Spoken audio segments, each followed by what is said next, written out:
Hello crafty friends, I'm Lien from Studio Kato and I'm so happy you're joining me again today. Today I have another card to share for Jane's Doodles using this gorgeous Winter Florals stamp set, and I am just using the large poinsettia stamp from it. So here you can see the stamp set, and that's the one I'm going to be using. I am going to stamp that 3 times onto Clairefontaine DCP 250 GSM cardstock in Versamark ink. Any clear embossing ink will do, and any paper that will let you get a smooth result while ink blending will also do. I am prepping my cardstock with an anti-static powder tool every time I twist or turn my cardstock around. And this will just make sure that the embossing powder doesn't stick everywhere where I didn't leave some ink. So this is the Wow Metallic Copper embossing powder, and I'm heat sending that on camera for once, but the result was kind of disappointing. I don't think you can see very well how the powder shifts. I tried to turn it this way and that, but in the end, I have to craft while I'm filming, and I didn't want to mess up, so I tilted it in the light in a way that I could see that the powder was melted or not.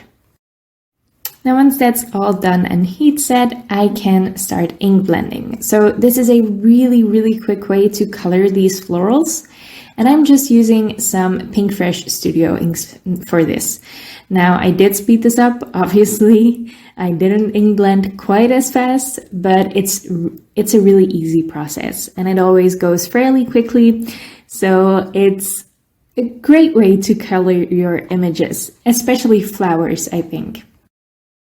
I am darkening up the center with a darker red, and once I'm done with that, I will actually go in with an even darker red and darken it up a little bit more.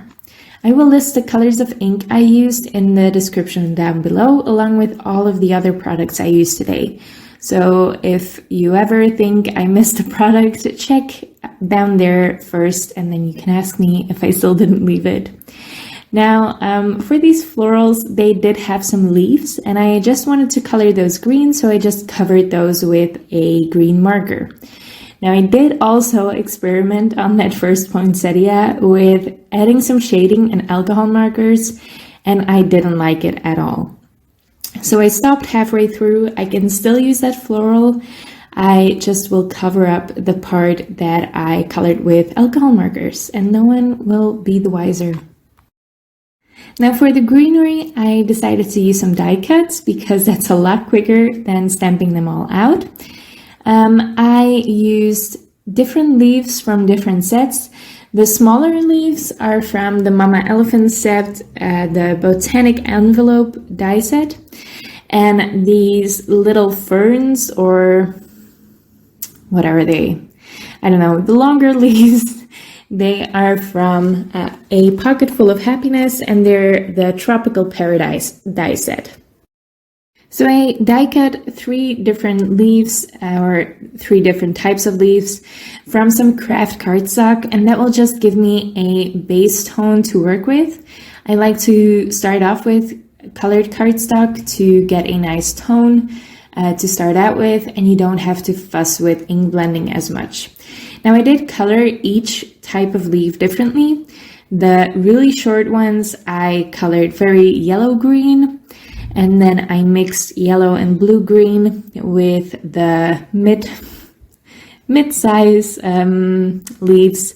And then for the large ferns, I even brought in some teal to make it a little bit more blue, and I really love how those turned out as well. Now I'm going to put all of those aside while I put together my card.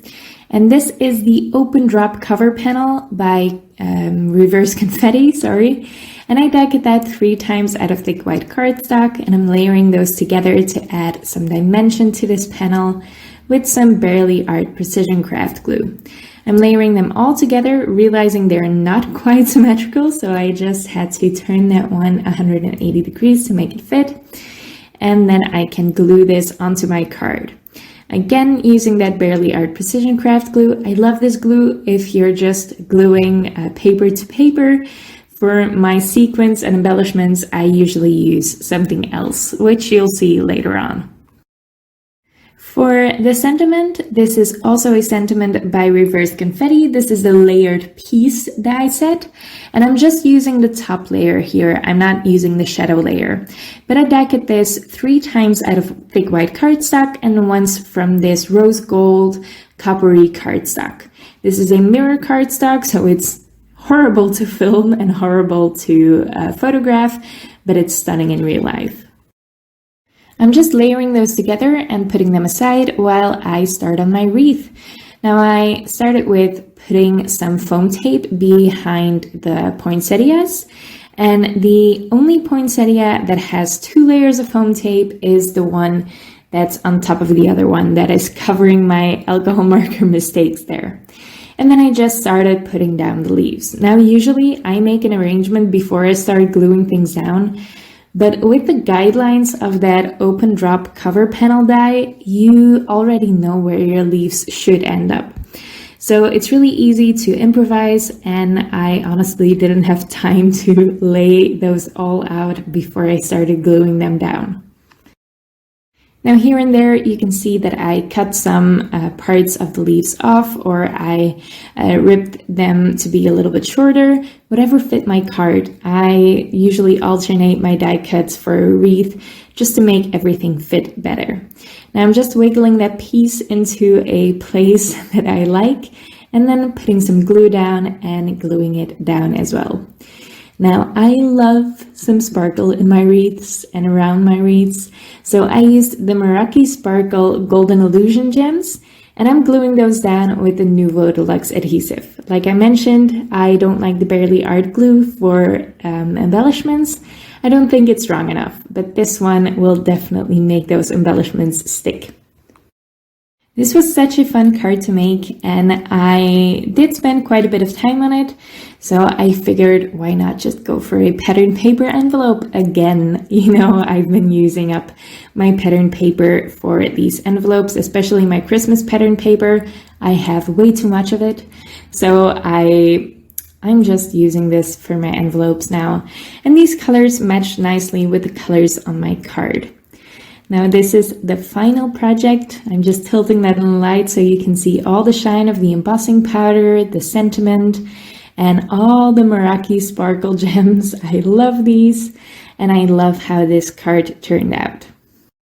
I love how there's only really 3 colors on this card, some red, some green, and some white. And of course, the copper is there as well in the embossing powder and the sentiment. And the gems, they are called Golden Illusion, but if you put them next to some copper or some rose gold, they seem to match really well too. So the metallics all match nicely. I hope you like this card, and I hope you liked the video. If you did, make sure to leave a thumbs up on this video and leave your thoughts in the comments below. I would love to read them. You can also subscribe to my channel if you want to see more of my videos, and if you're curious about more videos that I did for Jane's Doodles, check out the playlist that I linked right here for you guys. Thank you so much for watching, and I'll see you next time.